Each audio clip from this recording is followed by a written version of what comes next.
मध्य प्रदेश में असेंबली इंतखाबात में अब कुछ ही दिन बचे हैं और ऐसे में तमाम पार्टियां अपने हक में माहौल बनाने के लिए लग गई हैं। खास रिपोर्ट। नरेंद्र मोदी जिंदाबाद। मध्य प्रदेश में अब इंतखाबी तशहीर के कुछ ही दिन बचे हैं, जिसके लिए तमाम सियासी पार्टियों ने कमर कस ली है।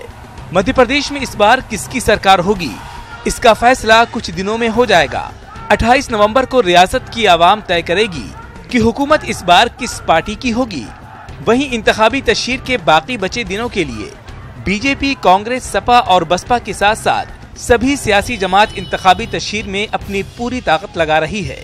पीएम मोदी और राहुल गांधी इंतखाबी तशहीर के आखिरी दिनों में पार्टी के हक में माहौल बनाने में लगे हुए हैं और एक दूसरे पर बयानबाजी लगातार तीखी होती जा रही है।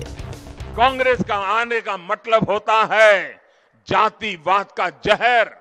कांग्रेस का आने का मतलब होता है संप्रदायवाद की लड़ाई।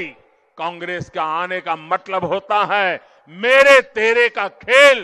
कांग्रेस का आने का मतलब होता है भ्रष्टाचार, डगर डगर पर भ्रष्टाचार। कांग्रेस का आने का मतलब होता है जो भी करे खुद के लिए करे, जनता मरे तो मरे। ये मंत्र लेकर के कांग्रेस ने देश के 50 साल बर्बाद की है। मध्य प्रदेश में 35 लाख बेरोजगार युवा है और पिछले 2 सालों में बेरोजगारी दुगनी हो गई है। मोदी जी आते हैं, 15 लाख का वायदा करेंगे, 2 करोड़ युवाओं का वायदा करेंगे, मगर अपने भाषण में अपना रिकॉर्ड, पिछले 4.5 साल का रिकॉर्ड, हिंदुस्तान में कितने युवाओं को उन्होंने रोजगार दिया, उसके बारे में एक शब्द नहीं बोलते हैं।